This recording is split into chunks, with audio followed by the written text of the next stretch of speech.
बड़ा सुंदर गीत के इशारा ये हमरा मास्टर साहब करतानी। कोनो भक्त भगवान से कहता कि हे प्रभु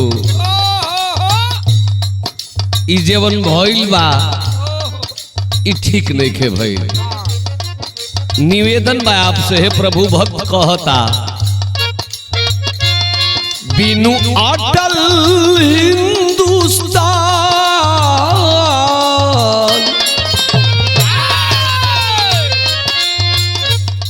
बिनु अटल हिंदुस्तान तन जैसे बिना जान।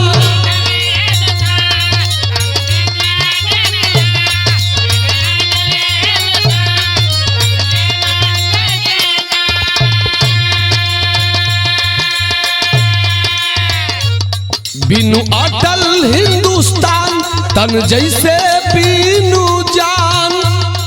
ना सुबह होती ना होती शाम कुछ दिन रख कर अपने धाम में लौटा देना ऐ मेरे राम।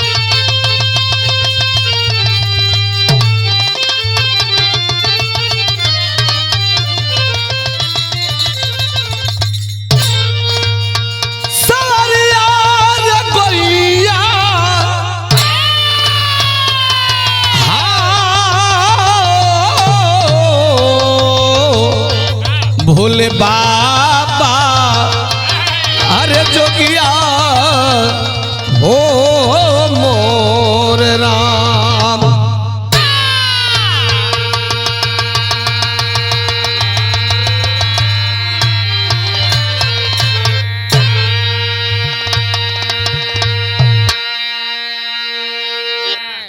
अच्छा बाबूजी लोग बिरहा सुनने वाला सब भैया लोगन के माई बहन लोगन के जे भी हमार बिरहा सुनत बा सब लोगन के राम कोल यादव गाजीपुर और पूरे टीम के ओर से बहुत बहुत प्रणाम। एक दुखद बात मैं आप सबके बीच में बताने जा रहा हूं। हमारे आपके बीच गरीबों के मसीहा कहे जाने वाले मुख्तार अंसारी जी आज नहीं रहे। गरीबों मजलूमों के आंख में आंसू है। क्या भगवान क्या आप उनके जिंदगी में यही लिखे थे। बिहार भी स्टूडियो भीमपुरा बलिया में रिकॉर्डिंग होता। हमारा पूजनीय गुरु जी महेंद्र पाल जी अपने कलम के माध्यम से बिरहा को लिख करके सजाए हैं। गाने बजाने में कुछ गलतियां होंगी उसे आप लोग क्षमा करेंगे। भैया हो इस श्रद्धांजलि बिरहा आप सबके बीच में जात बा। ये धरती पर बड़ा बढ़िया करब तब लोग गाड़ी देवे वाला बड़ो, लेकिन जो सत्य है वह सत्य है। जो हमारी गाजीपुर की धरती, बलिदानी धरती, शहीदी धरती गाजीपुर, जिस गाजीपुर के एक आप आन मान शान थे, गरीबों के मसीहा थे, लेकिन क्या कहा जाए यह राजनीति ऐसी है कि राजनीति के लपेटे में आदमी लपटा करके और जिंदगी मौत के बीच में अपनी जिंदगी को गंवा देता है। भूमिका लगा था मास्टर।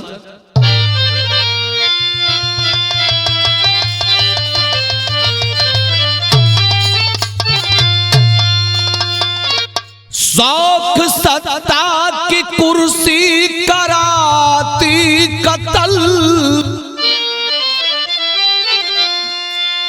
हमसे आगे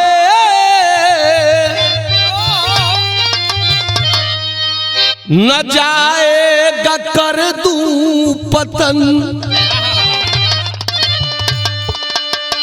पुत्र रोता रहा कोई किया ना कहल, आ गए सी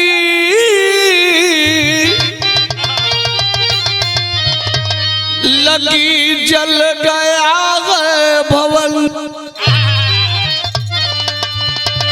कह रही है धरा बह रही है कयामत,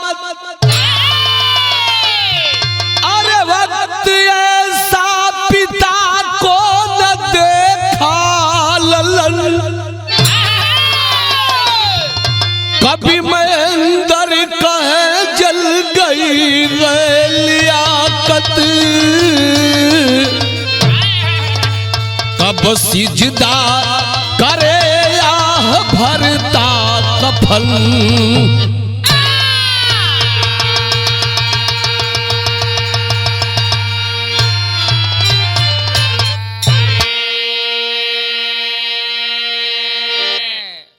एक बेटा बाप से मिलने के लिए खबर पाने पर गया बादा हॉस्पिटल, लेकिन बारे शासनों प्रशासन के लोगों ने बाप से मिलने भी नहीं दिया। कैसा जमाना है और इस जमाने के कैसे लोग हो गए। गजल है मास्टर।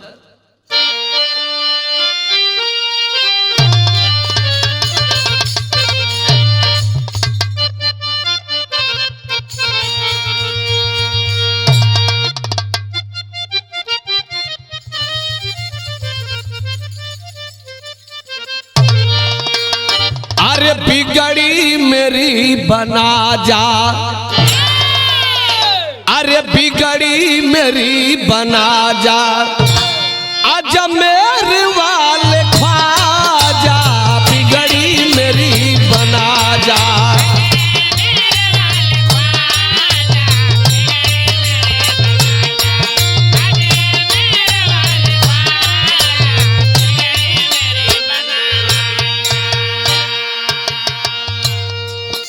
कव्वाली का नमूना रहल, लेकिन बड़ा सुंदर भाव हमरे महेंद्र पाल गुरुजी बिरहा में लिखल बानी। अरे आके खुदा बता दो, आके खुदा बता दो, अरे होता है क्या वतन में, अरे होता है क्या वतन में।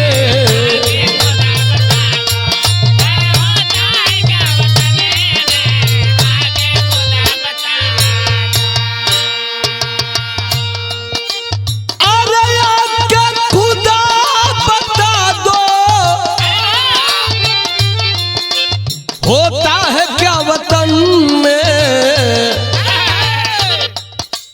कैसे जिएंगे ऐसे, अरे कैसे जिएंगे ऐसे, आगी लगी सदन में, कैसे जिएंगे ऐसे, आगी लगी सदन में।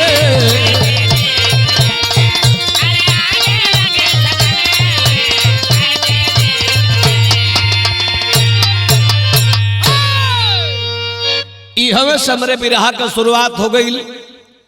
कुछ परिचय पत्र और कुछ पहचान मैं बताने जा रहा हूं मुख्तार अंसारी जी की।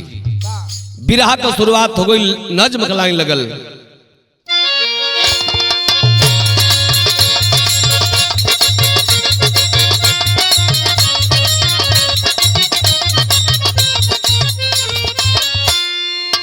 प्रांत यूपी,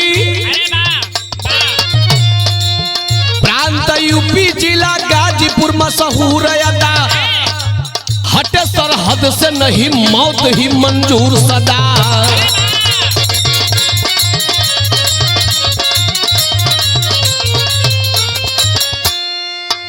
इसी जिला में,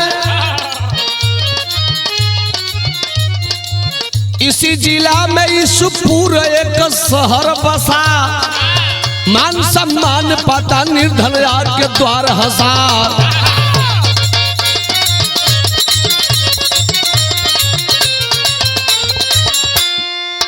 बाजार मुहम्मदाबाद, बाजार मुहम्मदाबाद फाटक कहा जाता है, नवाब से भारी वो घराना कहा जाता है।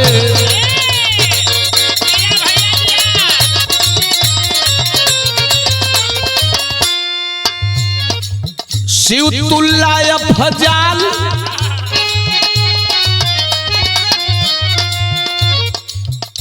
शिवतुल्ला अफजाल जो मुख्तार जी के भाई है, खुदा के नूर उनके अब्बा की कमाई है।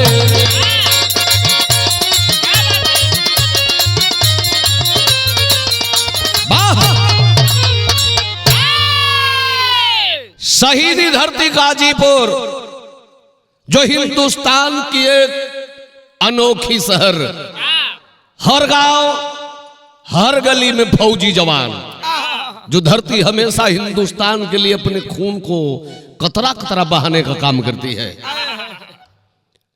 उसी शहर गाजीपुर के अंतर्गत यूसुफपुर मोहम्मदाबाद, जहां का रहे वाला 3 भैया, बड़का भैया का नाम सिवगतुल्लाह जी, माझिल भाई अफजाल अंसारी, सबसे छोट भैया जेकर नाम बा मुख्तार अंसारी। ए बाबू बोल वाला बढ़िया बा, शुरू से ही यूसुफपुर शहर में एक फाटक जिसे कहा जाता है, फाटक लोग कहेला कि गए नहीं हो फाटक में। फाटक मतलब राजशाही घराना जो हमेशा गरीबों की दुख और दर्द में काम आना। जिस फाटक में दरबार लगता था, आज भी लगता है, उसी दरबार में गरीब जाते हैं जिनकी आंसू पोंछी जाती है। भैया हो, आखिर धीरे धीरे धीरे धीरे समय बीतता, तीनों भाई को बोल वाला भइल हो, तब भइल बा का मास्टर यह लाइन तरज लगल।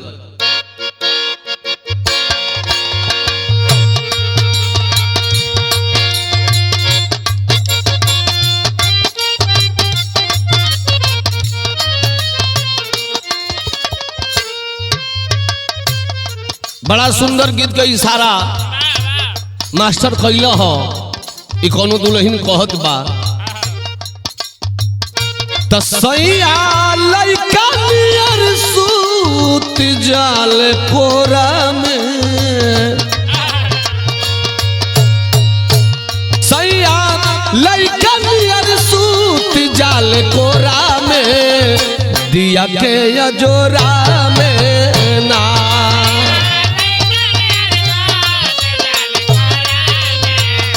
दिया के अजोरा में ना।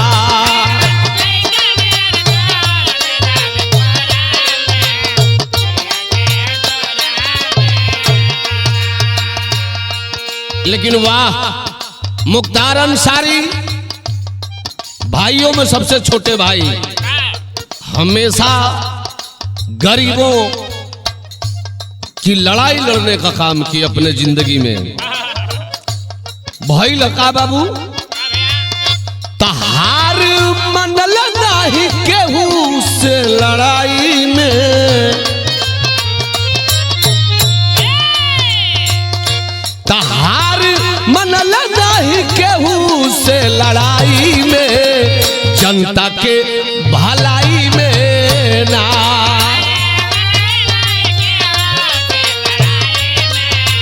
जनता के भलाई में ना।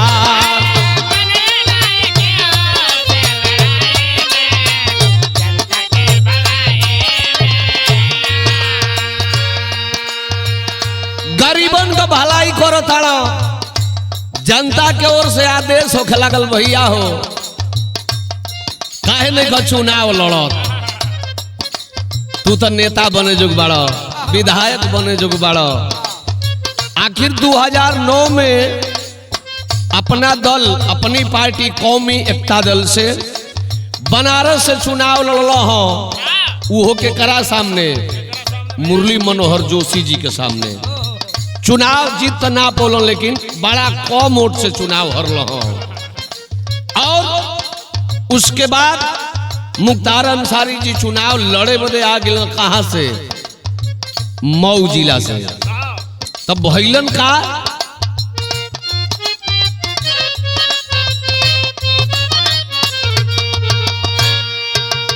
अरे जीतल चुनाव बनी गइले विधायक।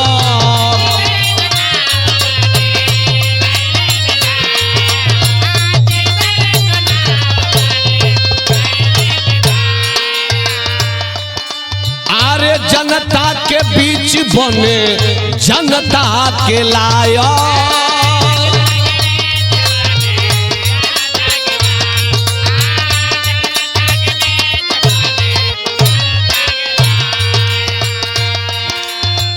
अरे उसरी गोली चलल बच गई लड़ाई में, जनता के भलाई में ना, ले लड़ाई में जनता के भलाई में ना।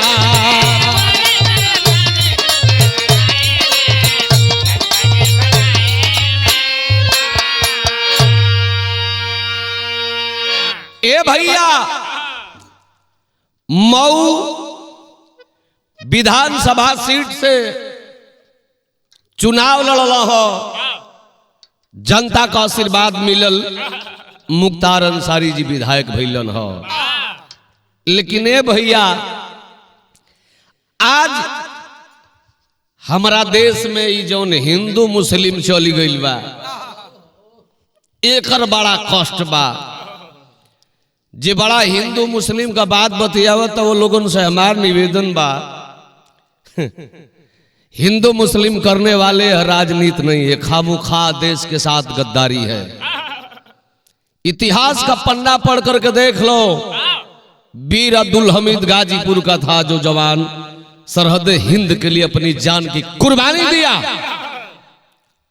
हमारे देश का नारा है कि हिंदू मुस्लिम सिख ईसाई आपस में है भाई भाई, मत करो जाति पात की राजनीति। आखिरकार मुख्तार अंसारी जी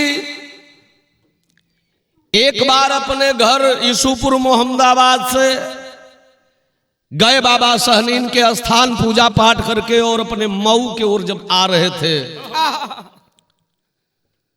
रास्ते में फकराबाद के बाद एक उसरी चट्टी पड़ती है, आप लोग बाखूबी जानते हैं। उसरी चट्टी पर गोली कांड हुआ, जिसमें बाबा सहनीन की कृपा हुई, अल्लाह की कृपा हुई, भगवान की कृपा हुई। मुख्तार अंसारी बाल बाल बच गए, नहीं तो बताने वाला ने बताया था कि इस गाड़ी में जा रहे हैं, लेकिन मात्र 1 किलोमीटर पहले मुख्तार अंसारी गाड़ी चेंज कर रहलन। यह खुदा का शुक्र रहा। भैया हो, समय धीरे धीरे बीते लगल। जब विधायक भइल हो तब राजनीति में कदम अब पूरा परिवार के आवे लगल। अब तनी चलल जा, बड़का भैया ने माझिल भैया अफजाल अंसारी जी, इनकर हालत का तर्ज बदल था भैया।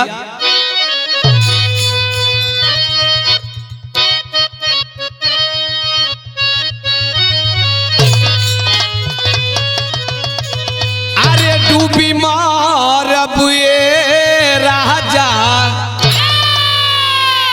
अरे डूबी मार बुए राजा, जई बजो पुरुब के देशवा।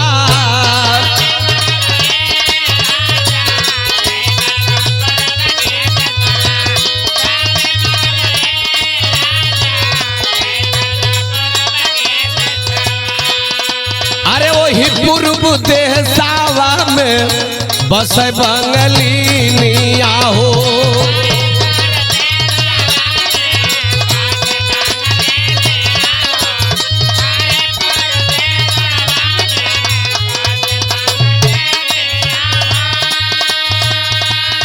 जदुआ चलाई मतिया मारिली होए राजा, जदुआ चलाई मतिया मारिली होए राजा, जई बजो पुरुब के देसावा डूबी मारबे राजा।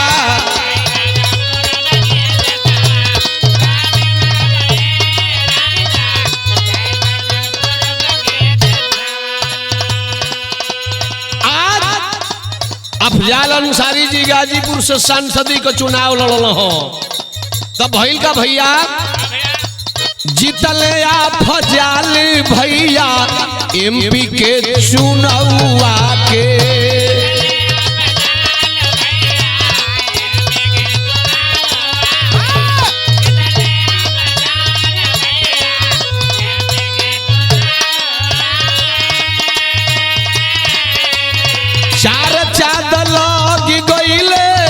ऊंचा भइल नौआ हो, चार चाँद लाग गइले ऊंचा भइल नौआ हो। जीतल अफजाल भैया एमपी का चुनावा हो।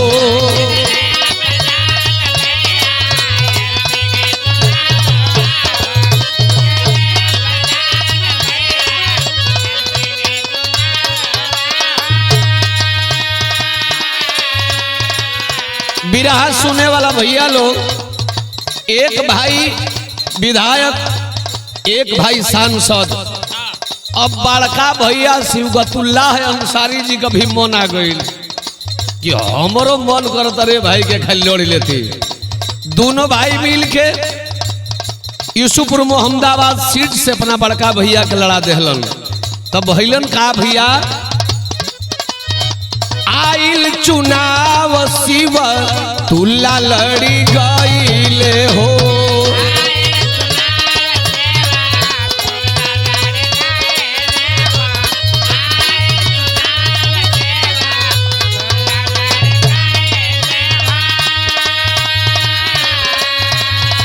अरे विजयी का ताज उनके सर पर बनाइले हो।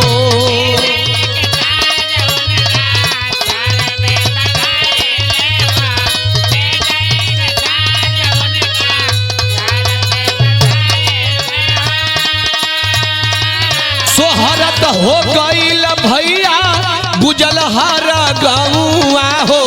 सोहरत हो गईल भैया गुजल हर गौआ हो। जीतल अफजाल भैया एमपी के चुनावा हो।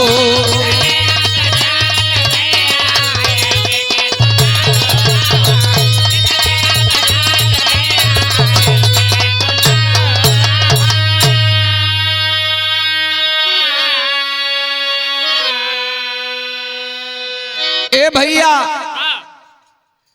लगातार कई बार मऊ से विधायक रहे मुख्तार अंसारी जी, कई बार भैया सांसद अफजाल अंसारी जी रहलन। ए भैया शिवगतुल्लाह भैया भी मोहम्मदाबाद से विधायक हुआ।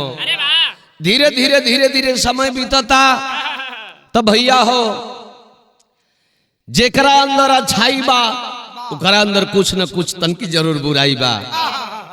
चंद्रमा भगवान में भी दागी बा। अखा है न तू हमके जब मरब तो हमहू तो के मारब। अकलंक का टीका लग गया मुख्तार अंसारी जी को कृष्णानंद राय विधायक जी की हत्या में। जेल हुआ, जेल में रहते हुए अब मऊ से उनका व्यवस्था खत्म हो गया कि मऊ से चुनाव नहीं लड़ेंगे। तो मुख्तार अंसारी जी अपने बेटे को लड़ाए अब्बास अंसारी को। यूसुफपुर मोहम्मदाबाद से शिवगतुल्लाह अंसारी का लड़का मन्नू अंसारी लड़ल। ये दोनों बेटा संग ही विधायक भइल। एक बेटा मऊ का विधायक, एक बेटा बा जे भतीजा है मन्नू अंसारी वो मोहम्मदाबाद से विधायक, और गाजीपुर से सांसद सपा बसपा गठबंधन में सांसद बने अफजाल अंसारी जी। समय धीरे धीरे बीता था। मुख्तार अंसारी जी अपन जिंदगी जेल में बितावत हुआ। भाई कानून तो कानून, कानून सबके लिए है। कानून का पालन मुख्तार अंसारी जी कर रहे हैं। कई जेलों में उनको डाला गया, जहां जहां से उनके शंका बहिल, आखिर अपना के जहां सुरक्षित समझ लो, बांदा जेल में लो। वाखूबी बिरहा सुनने वाले भैया बाबू, 5-7 दिन पहले आप लोगों ने सुना कि मुख्तार अंसारी जी खाना नहीं खाए, बता रहे थे कि मुझे शंका हो गया कि मेरे खाने में जहर मिलाया गया है। मीडिया और अखबार पर बयान दे रहे हैं उनके बड़े भैया अफजाल अंसारी जी कि लग रहा है कि मेरे भाई के साथ धोखा होगा, इसलिए कि एक निर्दोष आदमी अफजाल अंसारी जी को भी जेल में डाला गया था। आज अफजाल अंसारी जी समाजवादी पार्टी के बैनर तले गाजीपुर से उम्मीदवार भी हैं, लेकिन पता ना कैसन विधाता का कलम चलल। आज आचार संहिता चलता, प्रत्याशी अपन अपन तैयारी में लगल हुआ, हम चुनाव कैसे जीतेंगे, हम चुनाव कैसे जीतेंगे। यही बीच हो बाबू भइल हका बिरहा में टेरी का भाव लगता।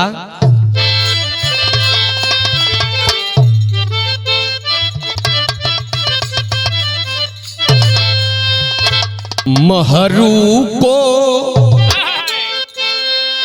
महताब चाहिए, कैसी किए इनायत बन गए अफ्ताब। महरू को महताब चाहिए, कैसी किए इनायत बन गईले अफ्ताब। ए बाबू, आज जनता त्राह त्राह कर रही है। हिटलर जनरल के शासन में, हिटलर जनरल के शासन में बिक गया कोट कठपुतली सा, नकली काटे घी व मलाई, लागे जैसे असली सा। मुख्तार का बेटा उमर अंसारी गया था देखो जेल बांद्रा, अब्बा से मुझे मिला दो मेरे, है हालत पिता की कैसी मेरा। खबर बांदा जेल से आई गाजीपुर कि भाई तबीयत उनकर खराब बा, बांदा मेडिकल हॉस्पिटल में भर्ती हुआ। मुख्तार अंसारी जी का चचेरा भैया भी गए। आप लोग मीडिया पर देखते ही, मैं कोई काल्पनिक बात और बनावटी बात नहीं कर रहा हूं। बेटा उमर अंसारी भी, जो 25 बरस के बाद अपने पिता से मिलने गया था लड़का, उमर अंसारी को नहीं मिलने दिया गया। यह हिंदुस्तान की कैसी कानून, यह गलत। आखिर बाबू जीत पर अड़ल बड़ा उमर अंसारी की हम अब्बा से भेंट को के जाए, लेकिन मुलाकात नहीं होते हो। आखिर भइल हो का तर्ज बदलो था भैया।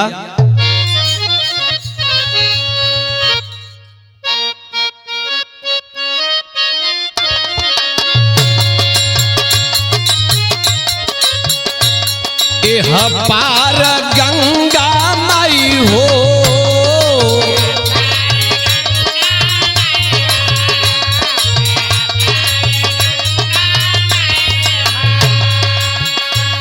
ओह पार जमुना हो,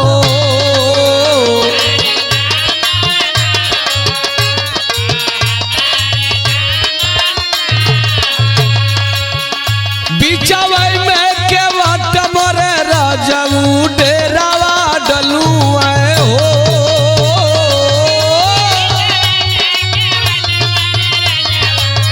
डेरावा डलू हो,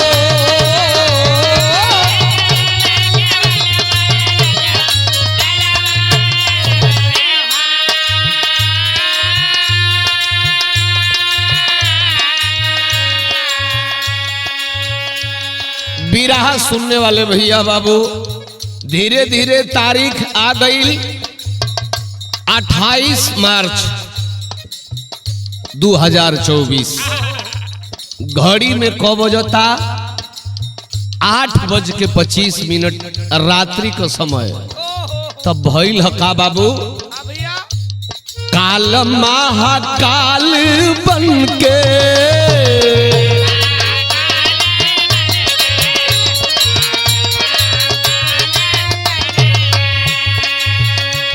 आइल बांदा जेलिया में,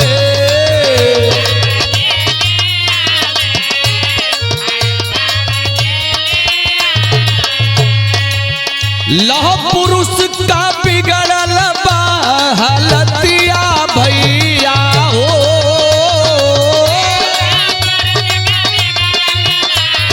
हलतिया भैया हो।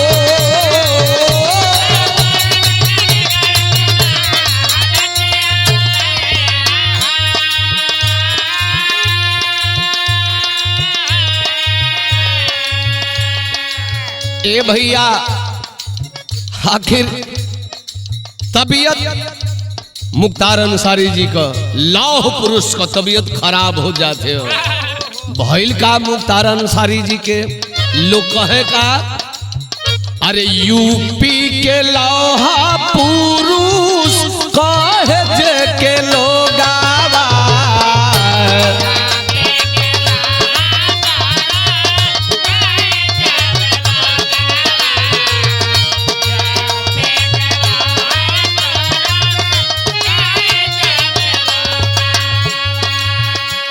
जहर देहल जेलावा में ऐसन सन योगावा हो।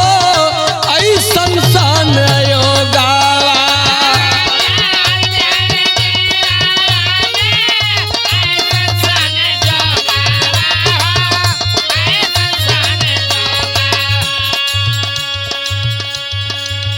तो भैली उनकर मऊतिया भैया हो।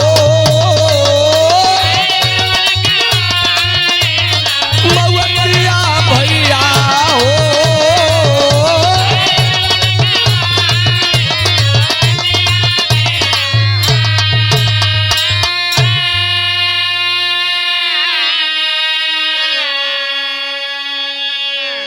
ए भैया, 8:25 पर रात्रि के खबर मिलल है कि मुख्तार अंसारी जी को हार्ट अटैक हो गया। यह तो हॉस्पिटल से खबर मिली, लेकिन मुख्तार अंसारी जी के परिवार के लोग सीधा सीधा क्लेम लगा रहे हैं कि मुख्तार अंसारी की मौत हार्ट अटैक से नहीं हुई है। मुख्तार अंसारी की मौत लग रहा है कि लोग जहर देकर के ही मारे हैं। यह बात मुख्तार अंसारी के वकील साहब ने मीडिया से बताते हुए बताए हैं, जिनका नाम है रणधीर सिंह जी। सीधा सीधा बता रहे हैं कि मुख्तार अंसारी एक दिलेर इंसान थे, जिनको हार्ट अटैक हो ही नहीं सकता।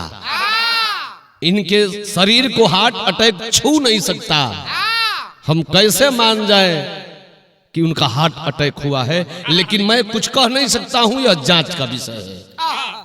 तर्ज बदलो थे मास्टर।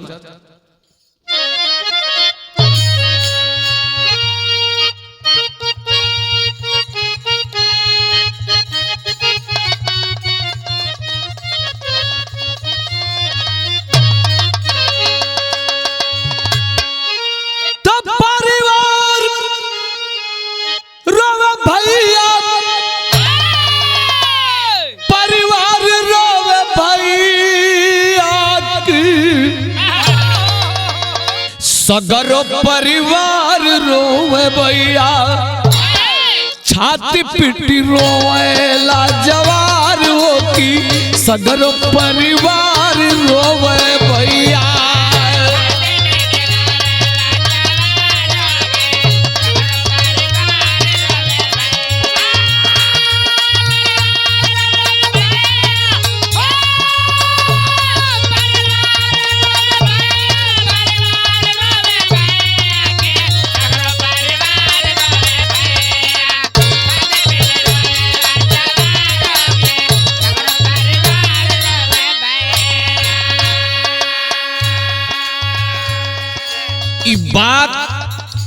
जैसे गाजीपुर में पहुंचल सबकर छतिया धक से कदल शोभा भइल का पावत खबरिया भूचाल आई गइल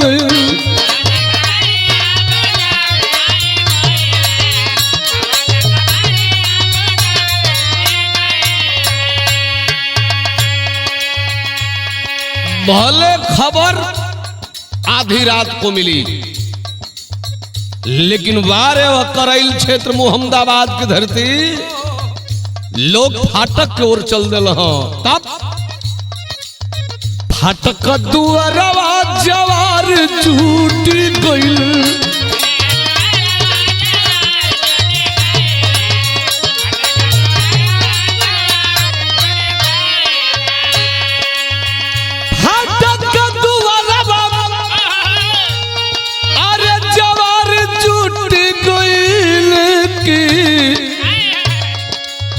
सगरो अन्हार भइले भैया रोवत पूरा परिवार हो कि सगरो जवार रोवे भैया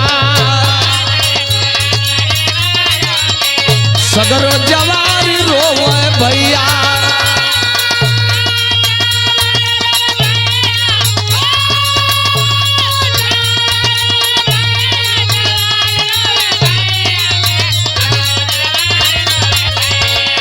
रोवता के पूरा परिवार होगी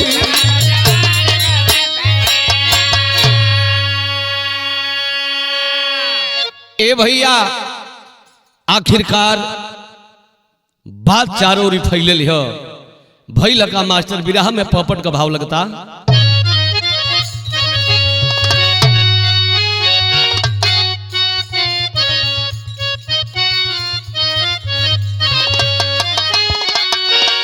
हाई अलर्ट कई दिहले लनवा मनवा व्याकुल बा पहले से बासा जिसकर रचनवा मनवा व्याकुल बा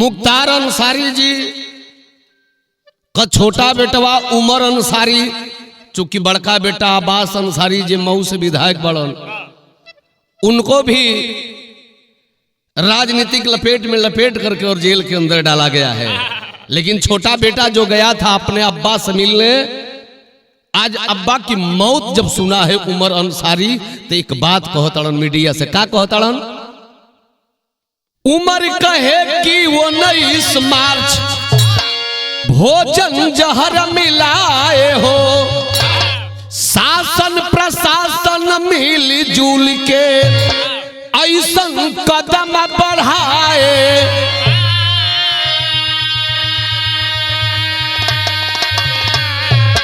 अरे सत्ताधारी बन गए दुश्मनवा मनवा व्याकुल बा पहले से बासा जिस रचनवा मनवा व्याकुल बा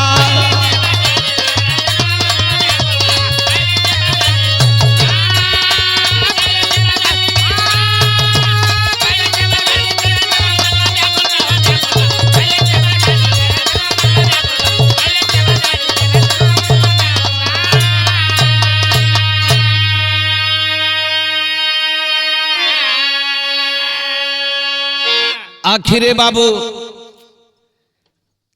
आज परिवार के लोग चाहे शिवगतुल्लाह जी हो अफजाल जी हो मन्नू अंसारी हो या पूरे परिवार और रिश्तेदार के लोग सीधा सीधा कलेम शासन और प्रशासन पर लगावत हुआ लेकिन भइल का बाबू बिरहा में अल्लाह का भाव लगता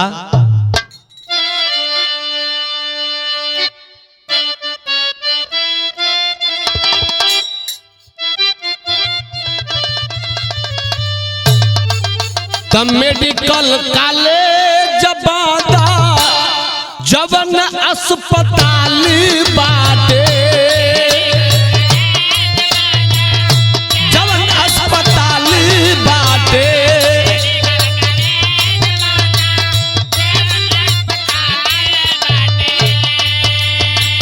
उमर सारी पहुँचे 2 बजे रात।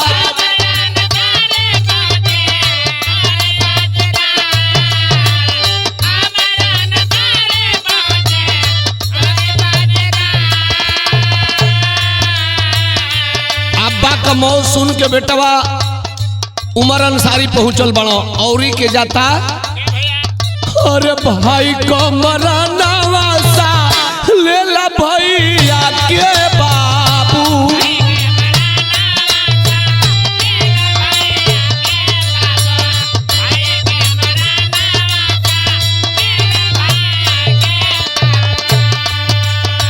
भैया या फजाल के हो बिगड़ल हालात।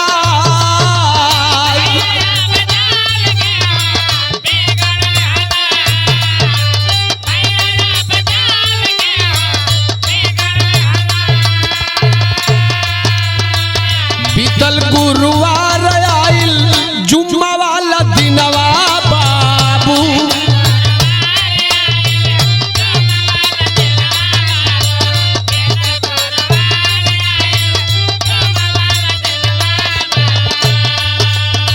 यूसुफपुर मुहम्मदाबाद हो गइल आहात।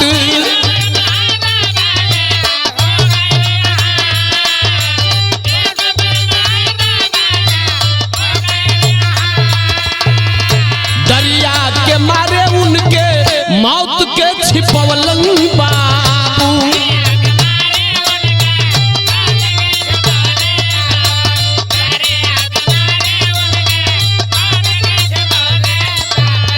पेड़वा से 8-25 पर छूटी गइल बात। अरे छूटी गइल बात।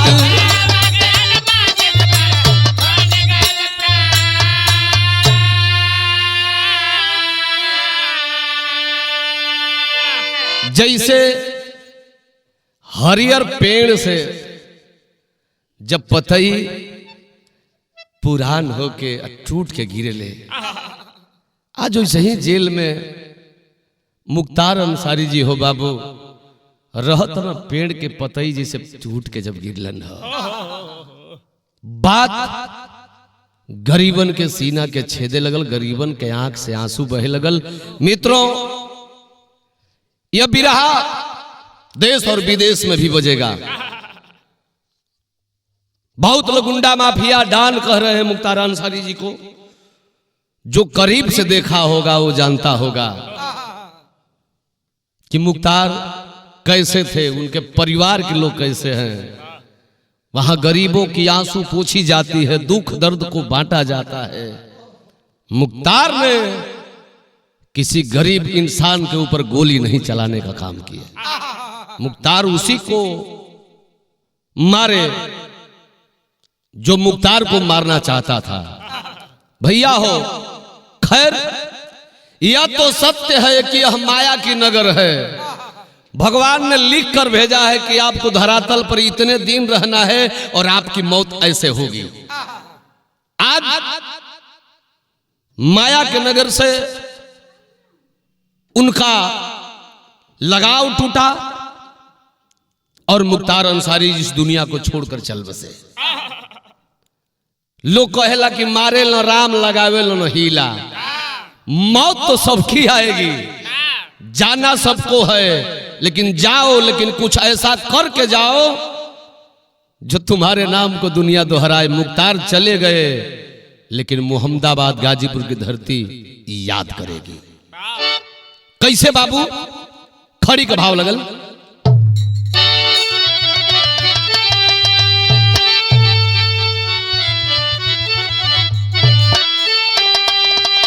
अरे तो सुन के पोस्टमार्टम अब अफसाना रो पड़ा। जे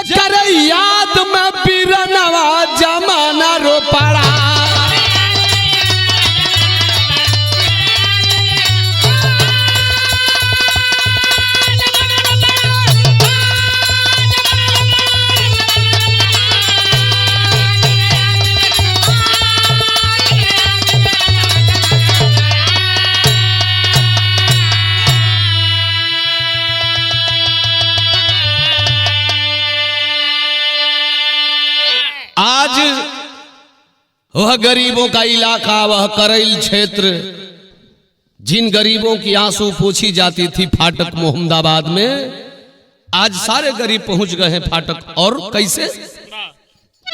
अरे करैल क्षेत्रवा के रोवेलन गरीब हो, कहा गईलन हमन कर रहल जे नसीब हो।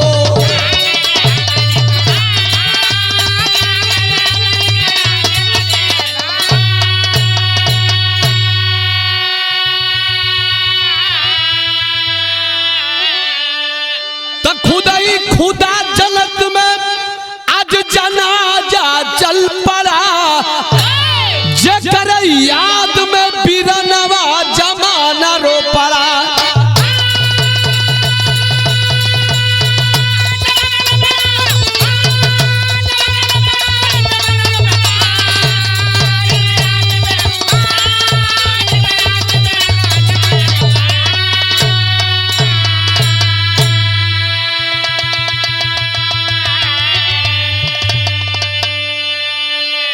और हम अपने बिरहा के माध्यम से सच्ची श्रद्धांजलि दे रहे हैं और परिवार के लोगों को दुख सहने की क्षमता प्रदान हो। ए भैया, हमार बिरहा समाप्त भइल। बिरहा सुनने वाला भैया लोग बिरहा को सुनिएगा और चैनल को सब्सक्राइब, लाइक, कमेंट में उल्टा सीधा कमेंट ना होके, ई निवेदन बा। जो उल्टा सीधा कमेंट करी तो भैया ये गलत होई। पहले केहू के बारे में पता कर लेहल जाला, तब केहू पर अंगुली उठावल जाला। दूसरे पर अंगुली उठाने वाले लोगों पहले अपने तरफ देखिए कि आप एक अंगुली दूसरे की तरफ दिखा रहे हैं तो आपकी नीचे वाली 3 अंगुलियां आपकी ओर इशारा कर रही है। तो कमेंट बढ़िया होके। हमार बिरहा जे समाप्त भइल, आखिरी लाइन।